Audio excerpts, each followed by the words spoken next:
Hey, have you ever doubted yourself or your ability as a writer? Maybe you've thought no one's going to read this book, or it's already been written, or I don't have what it takes to write it. These are all examples of limiting beliefs, or what author and speaker Jon Acuff calls broken soundtracks. And they are absolutely devastating when it comes to making progress in any goal, but especially in something like writing a book. But what if I told you there was a simple way to do real battle against these limiting beliefs so that you can actually make serious progress on your book?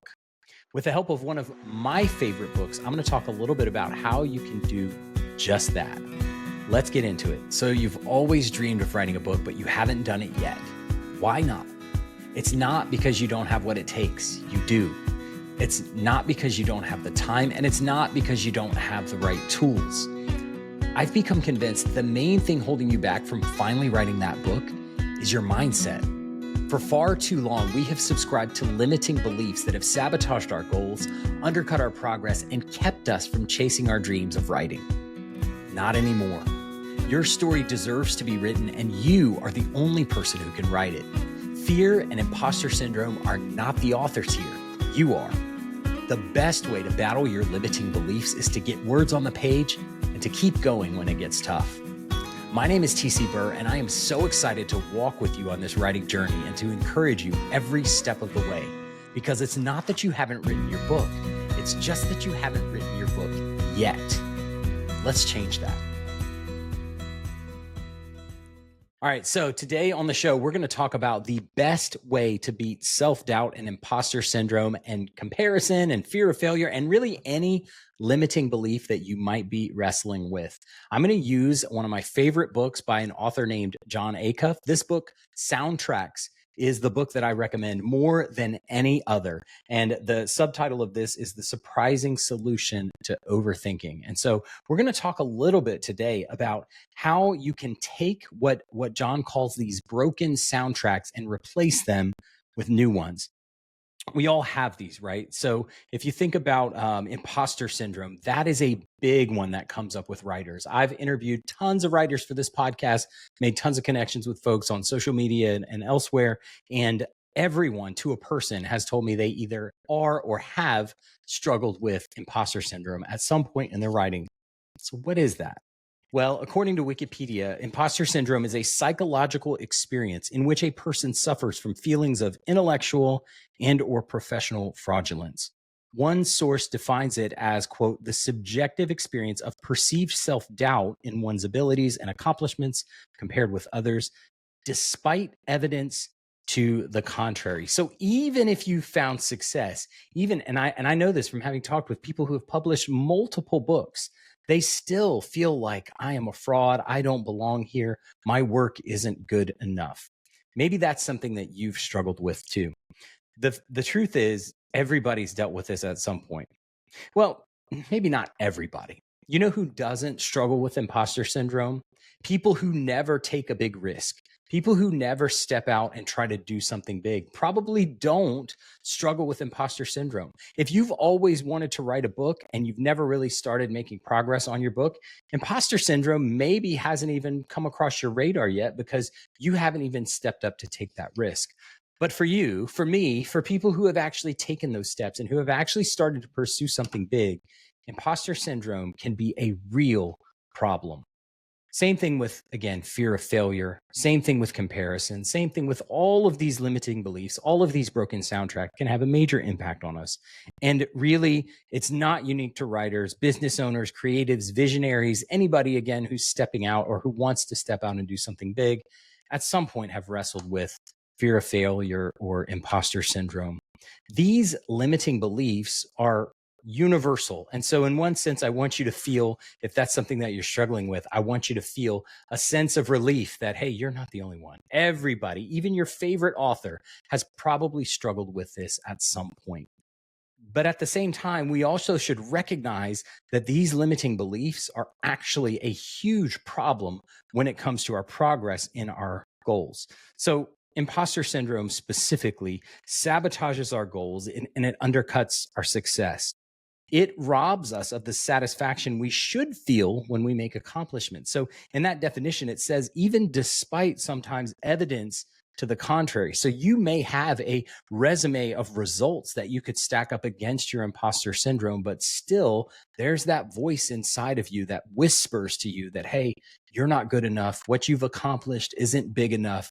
You'll never make it. Whatever it is that you're hearing, that repetitive voice that you're hearing inside your head, you're not able to celebrate those milestones. You're not able to really experience the joy that should come when you finish a draft, or when you publish a book, or when you even write a chapter, or have a streak of consecutive writing days. You cannot, or it's hard for you rather to really feel the joy and the celebration of those, because you have these limited beliefs.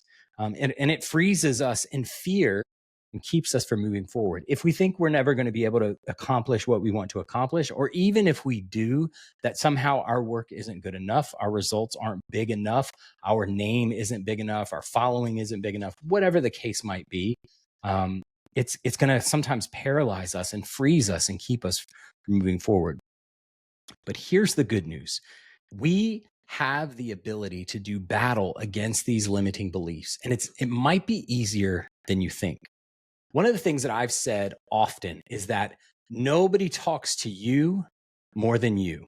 And our brains have a way of believing the things that we hear on repeat.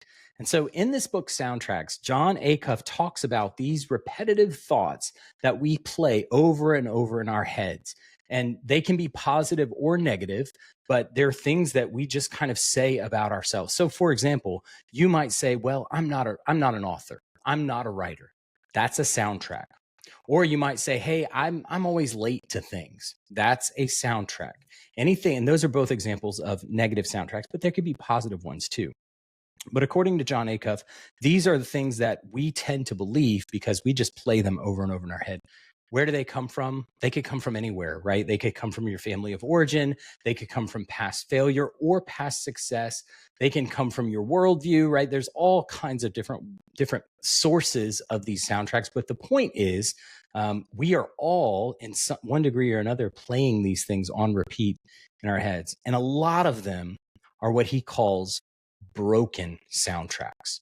And so I'm real big on this. I talk a lot about mindset. I talk a lot about self-talk because I'm a firm believer that the way you talk about yourself actually sets the temperature for how you're going to feel about yourself, how you're going to view your work, and maybe also equally important, how other people are going to view you and your work as well. And so look for these keywords when you're talking with people. If you ever say something like, hey, I'm just an indie author, that word "just" is a qualifier. That you're communicating in that you are somehow less than other authors because I'm a small author. I've heard a lot of people say that. Like, what does that even mean? Like you're a short person, you're a petite, or are you trying to say like I'm not a big name? I haven't made it to whatever level of success or acclaim that you deem a big author should be. Those are examples, those are signals that you may have some broken soundtracks. But the good news is you have the ability to retire those, replace them with new ones, and then repeat the new ones until they become as automatic as the old ones. So again, this is from Jon Acuff's book, Soundtrack, which I'll link to in the show notes. But he says when it comes to those repetitive thoughts, those broken soundtracks that we all have playing in the background of our lives, we can retire the broken ones, replace them with new and better soundtracks, and we can repeat them until they're as automatic as the old ones. And when we do that, the more we repeat those new and better soundtracks, the more we start to believe those more positive things about ourselves and about our work. That can motivate you to keep going. That can solidify and legitimize the work that you're doing, even if you know you're nowhere near where you want to be. You know that you're going to get there. So one of the examples that I have from my own life is I used to beat myself up with the phrase "by now." So I would say, man, I wish I'd written my book by now, or I should be a lot further along with whatever by now.